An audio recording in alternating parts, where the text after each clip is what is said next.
Alors, voici depuis un certain temps le 230 V2 S et maintenant voici le Révolution 235 CP. Bon, c'est le même gabarit d'hélicoptère. C'est le même moteur d'anti-couple. Exactement la même référence, la même puissance. Au niveau du rotor, pareil. Des pales, c'est pareil. Le tube de queue est beaucoup plus gros ici que du 230. Sinon, c'est pareil. Hein. C'est pareil. Hein. Il semble... Ouais, non, c'est le même poids aussi. Ça n'a pas changé grand-chose.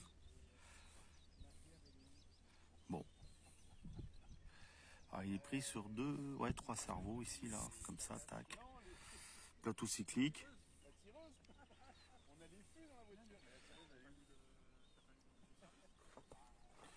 Bon, c'est quasi la même machine. Hein. Les batteries sont pas pareilles, je vais ouvrir. Donc voilà au niveau de ces batteries. Avec ici ce type de connectique et la prise d'équilibrage se trouve au milieu. Voilà, il n'y a pas la prise à part des hippos qu'on connaît. C'est plus et moins et l'équilibrage est là. Voilà. Sinon, bah, c'est bien, hein, c'est une belle petite machine. Hein. Ça n'a pas volé encore, mais on va le mettre en vol.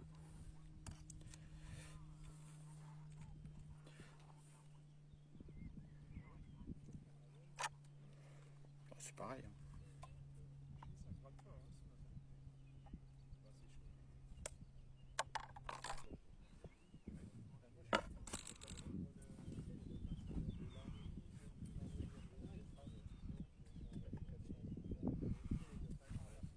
Bah, les cerveaux sont pas placés pareil. Entre ces deux-là et ici, c'est différent. C'est un autre châssis.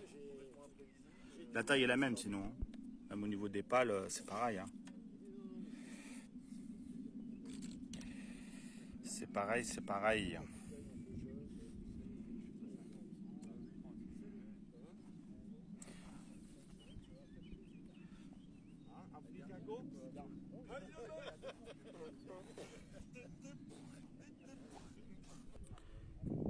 Alors par contre, on n'a pas la même référence moteur. Là, c'est, je sais pas si vous allez le voir, mais c'est un SPMX 1083 3400 kV. 3400 kV. Et ici, sur le 230S, c'est un 3900 kV. Et c'est un EFLH 1516, le moteur.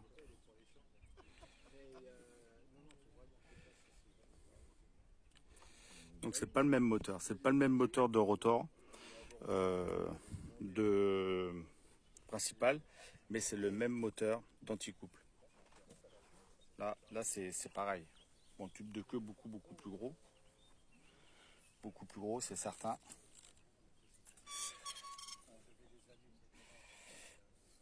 Bon, celui-ci avec le mode auto-stabilisé marche très bien avec le nouveau programme. C'est très bien. Maintenant, on va voir ça hein, pour ceux qui font un peu de la voltige ou de la 3D. C'est peut-être certainement mieux, peut-être plus réactif, peut-être certainement. On va voir en vol. Bon, allez, voilà. Petite présentation rapide, mais on a le modèle en vrai et on peut comparer les deux. Bon, sinon, c'est le. Ouais, c'est quasi le même poids. Hein. C'est quasi le même poids, c'est le même voltage. 130C. Qu'est-ce que ça donne là? Ouais, 850. Voilà, moi c'est des 800.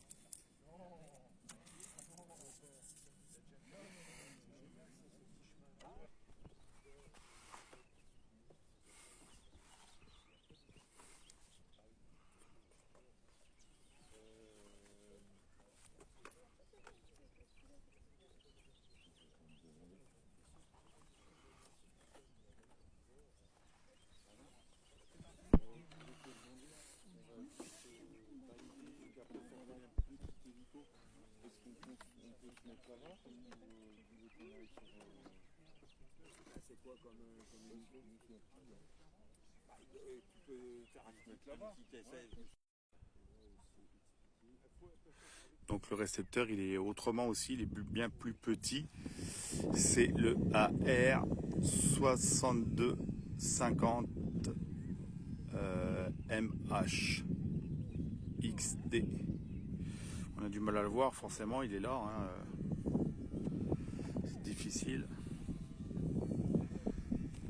Peut-être le voir là, ici au-dessus là.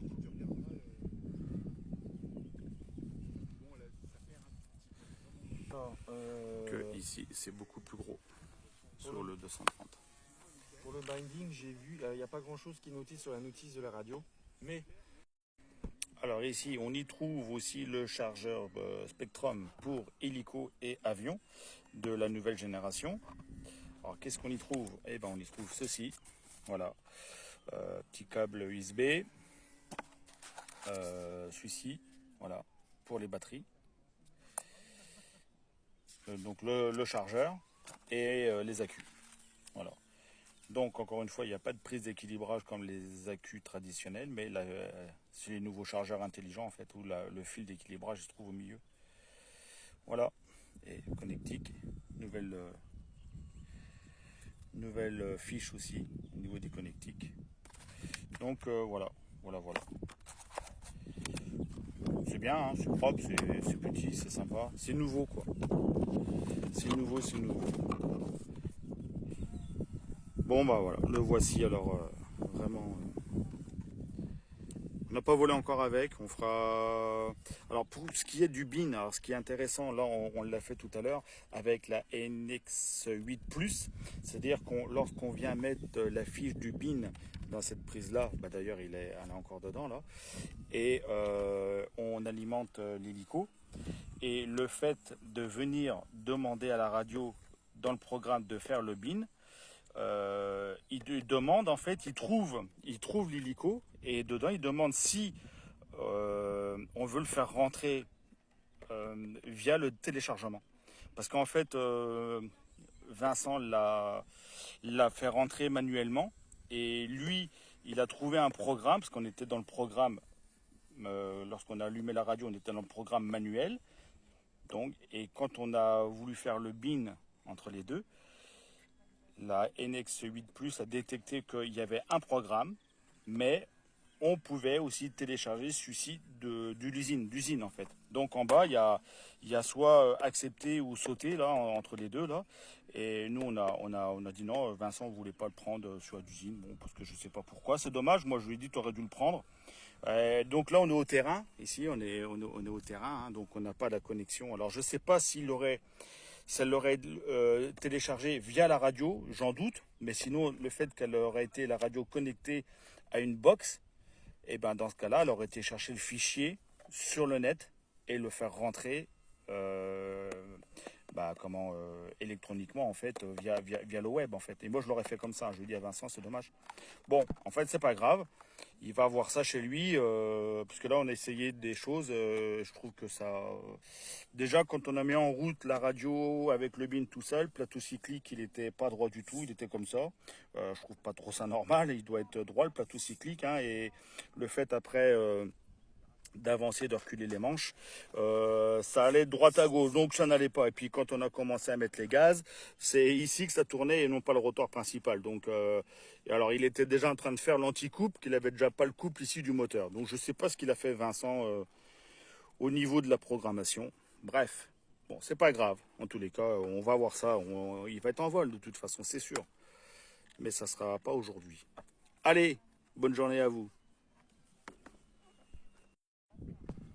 Donc là, on va le binder avec la NX8 Plus. Donc, c'est mis le prise de bindage. On va allumer, Vincent va l'allumer. Après, prendre la prise de note. Et après, allumer les mails. Vas-y, t'appuies. Tu restes appuyé. T'appuies, t'allumes ta radio. Tu lâches le ici. Lâche. Tu restes appuyé. Affectation. PSMX, 22 millisecondes. Télémétrie. Affectation terminée. Donc tu peux lâcher. Et là, ils vont nous dire qu'il a trouvé le programme.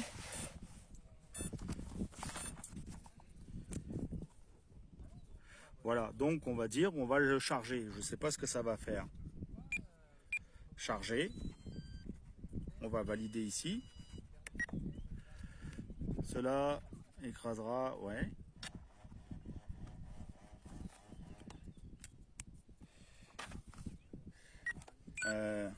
Donc là, on fait confirmer.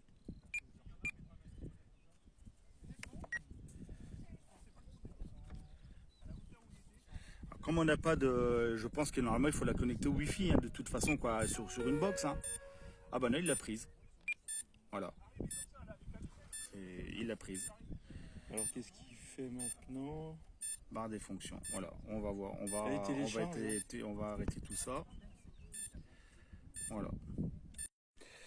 Donc, il a bien pris le programme en route. On est bien, tout est bon ici.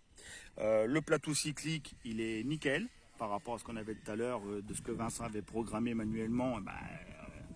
Heureusement qu'on s'est arrêté avant la catastrophe, donc c'est nickel. Là ici, lorsque je vais avancer, eh ben, on avance bien, je recule bien, je vais bien à droite, je vais bien à gauche. Ici, les inters, là je suis bien en mode ici auto-rotation. Là, bon, peu importe. Ici, là, et quand je vais mettre en mode normal, là ici, il est ici l'inter-auto-rotation. Et quand je mets en mode normal de décollage, le rotor de queue se met déjà en route, alors que là, on n'a pas mis de gaz. Ici, je suis bien ici en bas au niveau des gaz. Bon, c'est tout. Bon, bah, on va le mettre en vol. Donc ici, là, ici, c'est bien l'autorotation ici, voilà. Et là, quand je le mets en mode normal, voilà, normal. Et ici, en mode normal, Ok. tout de suite, ça se met en route, alors qu'on n'a pas mis... Bon, bah, il n'y a plus qu'à. Oh, ça va décoller. Bon, et ben, il n'y a plus qu'à. Il n'y a plus qu'à, il n'y a plus qu'à.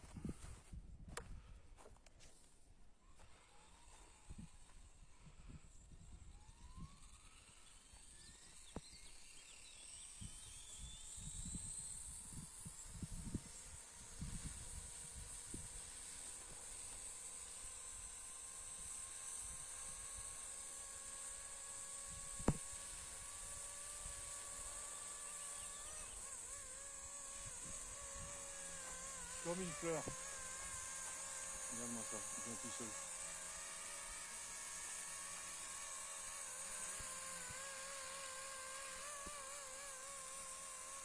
Bon, il bat un peu du cul. Mais il y a du vent aussi, ça fait ça saltifie peut-être certaines choses.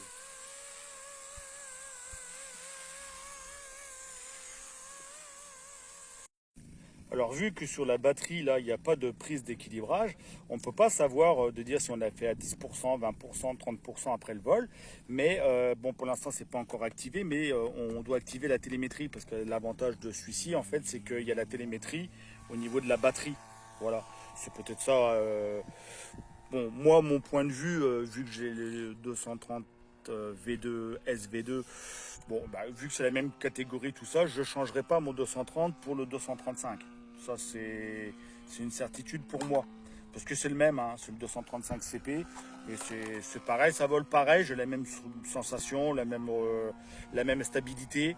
Bon, je suis même content qu'il soit sorti parce que ça donne longue vie à celui-ci au niveau déjà des pales, du moteur d'anticoupe, des pales d'anticoupe, du train d'atterrissage. Pour le tube de queue, bah là, moi je l'ai passé en carbone parce que c'est beaucoup moins cher que la pièce d'origine. Et c'est très beau en plus. Là, il est beaucoup plus gros. Hein. Et ça ne veut pas dire qu'on trouve le diamètre carbone pile poil à celui-ci, alors que là, on peut le trouver. Il existe. Il existe. Et bon, bah voilà. Là, on va le remettre en vol pour voir ici les états de vol entre les développes 1 et développe 2. Voilà. Et sinon, bah voilà, c'est tout. On a fait le tour du problème. Hein.